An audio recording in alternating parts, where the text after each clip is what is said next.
I'm starting to get very uncomfortable with non-black gays trying to imitate caricatures of black people, specifically black Why women. do these gay guys like acting like black women? Gay white men love black women. Why are we threatening violence against women? It's just a joke. I'll let you know right now. I'm gay. is I insane. like to call gay guys saps privilege. I feel like so many white gay men don't realize that their preference is rooted in racism. There is a white supremacy problem in the LGBTQ community.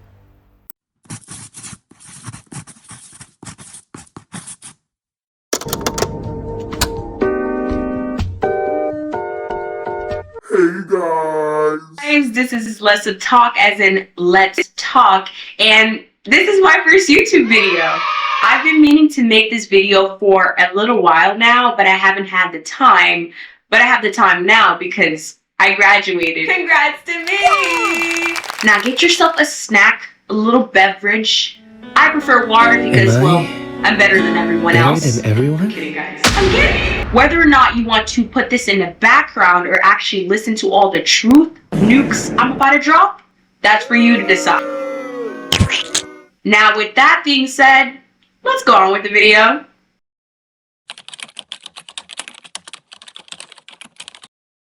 Why does it feel like there's an erasure of queer black people within widespread media? Why does mainstream queerness look so white? That's because queer culture is built on black queer culture, just without black people. I remember when I really got into movies. I started scouting the internet, searching for any movies that I could find. I was so excited to watch queer movies, but the more recommendations I found, the more that I noticed a pattern. All of these queer stories were centered around white people. They were either all about white gay men or white lesbian women. And don't get me wrong, I love all of these queer stories, but I wanted to find more stories that aligned with queer black experiences. While on my search to find more queer stories, I found countless of queer films with colored representation. I mean, I related to some of them, especially Saving Face. Saving Face is about an Asian American doctor named Will that falls in love with a dancer named Vivian, and after intimate moments they share with each other, she has to decide whether or not she wants to lose the love of her life or risk the judgment of her very traditional Chinese mother. For reference, I am a Haitian woman, so trust me, I get it. The struggle is up, brother. Oh, Russian is up, brother. It wasn't until I saw Moonlight that I felt truly connected to a queer film. Moonlight is about a boy named Chiron who goes through the struggle of living in a poor minority community, while also having to struggle with an alcoholic mother and an absent father.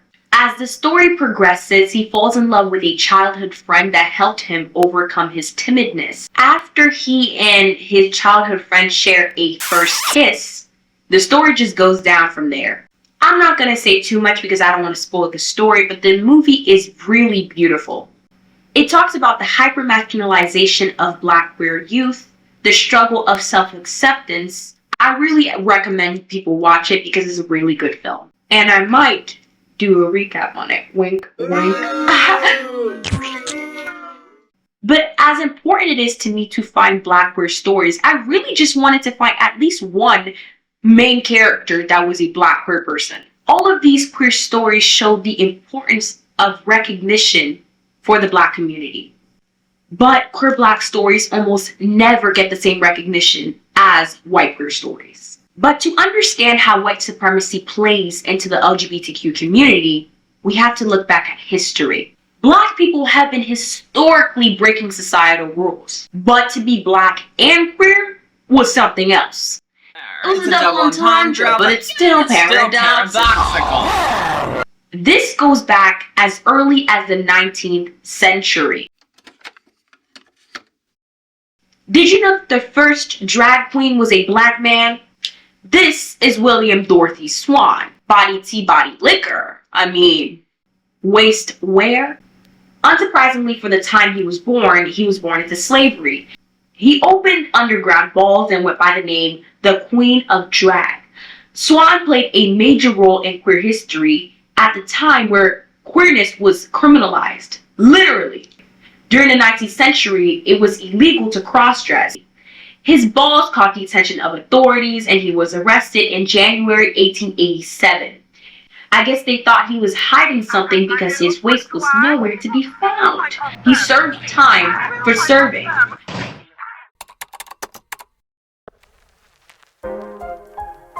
Black people have always been at the forefront of advocacy. So why is it that we rarely get the same recognition or respect as queer white people? There were so many queer black people that paved the way for modern LGBTQ rights movements. Let's look at Marsha P. Johnson. Marsha P. Johnson was a performer, a trans woman, and an LGBTQ rights activist. She was born on August 24, 1949. in Elizabeth, New Jersey, and became one of the most prominent figures in LGBTQ rights history. She led the 1969 Stonewall Riots, which was a protest against systematic police harassment, discrimination, and criminalization of LGBTQ people. The Stonewall Riot led to bigger movements that led to the decriminalization of homosexuality, marriage equality, and federal employment protection. She permissioned queer people to finally start fighting back. And for that I say, sashay, you stay. With all that she was able to achieve in the LGBTQ community, would it be surprising to say at the start of her drag career she faced discriminalization in LGBTQ spaces and drag spaces? These experiences of being not only a queer person, but being a queer person of color is something that white queer people will never be able to understand. Hold on to that. We'll come back to that later.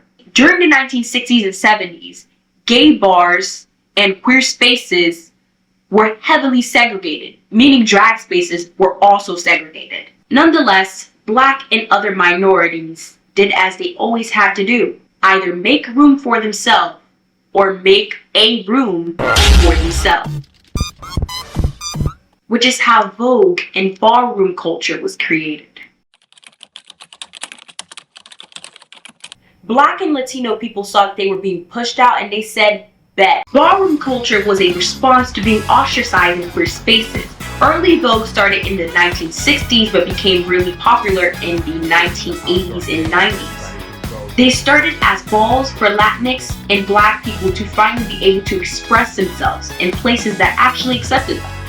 One of the most known old wave Vogue dancers is Willie Ninja. He choreographed for Deep in Vogue 1989 and Walt's Darling 1990, which was a major change because it brought voguing as a dance style to mainstream media. Even Madonna credited him as to being an inspiration for her creatively. It's safe to say that he was a powerhouse that danced to house music, am I right?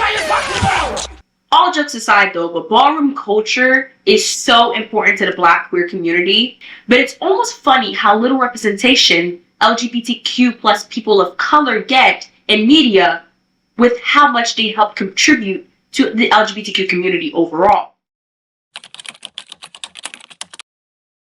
Isn't it suspicious how there's barely any, let alone popular, main characters with gay Black people? Let's talk about the disposable Black lover. It's like as soon as a Black person is introduced to the storyline, it's like their only purpose is to be a stepping stool for the main character to find the one. We all know the one isn't the Black person. It's putting on this narrative that Black people, Black queer people, are undeserving of love. LGBTQ plus Black people are rarely represented in media. And it's not just me talking. Let's look at GLAAD's 2025 report on LGBTQ plus people in TV. An underwhelming amount of LGBTQ plus people are Black. In shows streaming on multiple streaming services, including LGBTQ plus people, only 17% are Black. Shows on cable network only include about 14% of queer Black people. For shows on limited streaming services, only 17% are Black. Not even counting actual good representation. No, I'm not saying there's not any good queer Black representation in media. Trust me, I know some. But overall, we don't get very good representation in media. Also, quick side note, I always found the gay best friend anti-Black. Isn't it strange how the gay best friend always has characteristics of black women? Which to me was like making a white character have quote unquote black characteristics for comedic relief. But I beg to differ. I just find it strange how quickly the LGBTQ community is to praise a white person for something a black person has already been doing. And it's even harder considering the expectations of black queer people in the music industry. Let's look at Lil Nas X, for example. When Lil Nas X came out as gay, everyone was so shocked. But what shocked me was how different the treatment of Lil Nas X was compared to Sam Smith. During their rebrand, they both received backlash. But what stood out to me was how much people hated the idea of Old Town Road Guy being gay. As if they never expected someone who made quote-unquote masculine music to turn out to be gay. It's easier for people to accept a white person out to be gay compared to a black person. Which leads me to my next point, the hyper-masculinization of black queer people. Blackness itself has been seen as hyper-masculine. I could go on all day talking about colorism, texturism, featureism, but that's a video for another day. Shut your fucking mouth! This is all to say that being black meant you automatically were seen as masculine. And to be a black man, someone who was supposed to uphold that masculinity, mind you, is hypersexualized and only feeds into the idea that black people are more aggressive than white people. This affects everyone in the black community, even women, especially studs that for some reason people think are men. Just because they portray themselves as a little more manly doesn't mean they don't deserve to serve, am I right?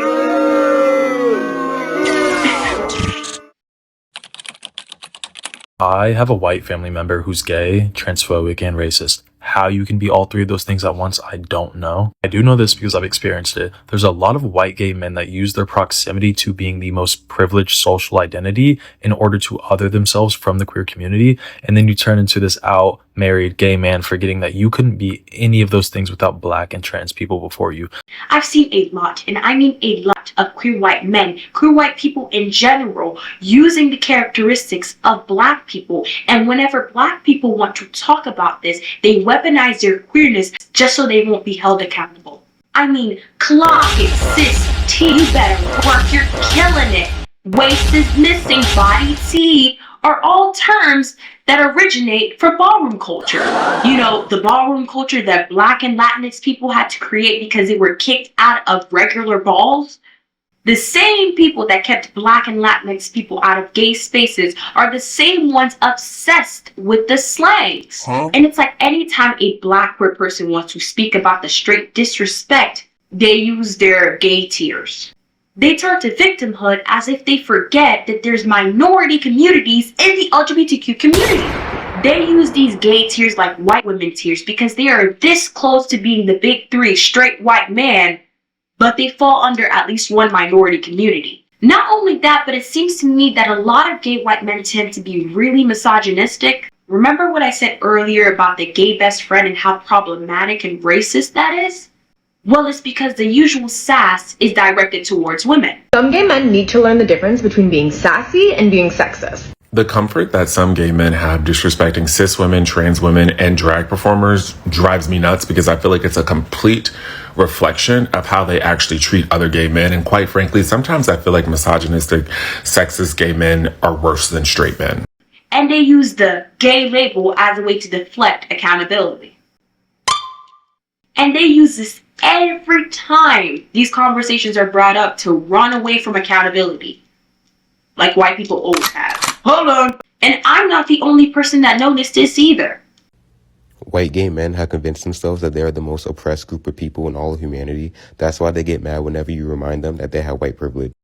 Black queer people have gone through so much. Their history being hidden, being kept out of queer spaces when they were in desperate need, having their culture, linguistics, and mannerisms stolen, all for white gay men to act like victims when the real topics about white supremacy within the LGBTQ community are brought up.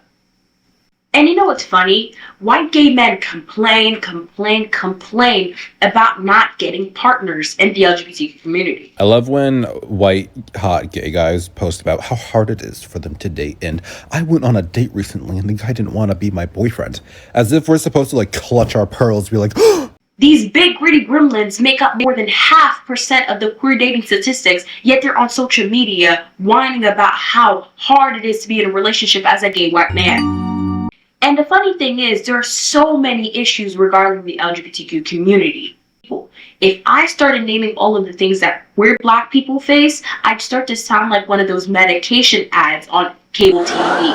Side effects might include weight loss, memory loss, eyesight loss, cancer, heat vision, childhood memory loss, diarrhea, explosive diarrhea, heartburn, heart disease, cancer, lung disease, diarrhea, gonorrhea, HIV, heart failure, internal bleeding, chronic rash, strokes, seizures, a sudden heart attack, rabies, Ebola, scarlet fever, the Spanish flu, anal bleeding, constipation, pink eye, chlamydia, amnesia, schizophrenia, PTSD, depression, full system shutdown, loss of mobility, sudden midnight crisis, tentacle growth, vampiric symptoms, the allergy to garlic, a sudden desire to taste human flesh, blindness, partial hearing loss, full hearing loss, waking up in traffic, Alzheimer's, chickenpox, tumors, your brain falling out, your spine metaphorically and physically walking away from your body, out-of-body experiences, getting fired from your job of 14 years, pregnancy, miscarriage, growing of limbs in abnormal spaces, morphing into different animals, death, and more. Talk to your doctor about GAP today and get the treatments you deserve. Call now at 800-588-2300-EMPIRE. Seriously though, the fact that queer white people run away from these conversations is mind-boggling to me. If I'm being honest with you, these are the same people that end up being a little racist or having a little red hat in the closet they came out of. Though white queer people might not want to talk about it because it feels like an attack on their seat at the oppressed people table, I think we all need to be a little bit more comfortable talking about privilege. I mean, it's the 21st century. We shouldn't be this bigoted about racism in queer spaces because it exists in every space. What we should be doing is listening to each other so that we could create a diverse community. Plus, it's good to be smart. Even RuPaul got a degree. First degree murder for slaying all them. The only way we can address white supremacy in the LGBTQ community is by having honest conversations about race, gender, and sexuality. This video took me a long time to make, so make sure that you like and subscribe and make sure you hit that notification bell so that you can get a notification for any time I post. Show some support to your girl, am I right? And with all that being said, I shall sashay away. Lissa signing out. Bye.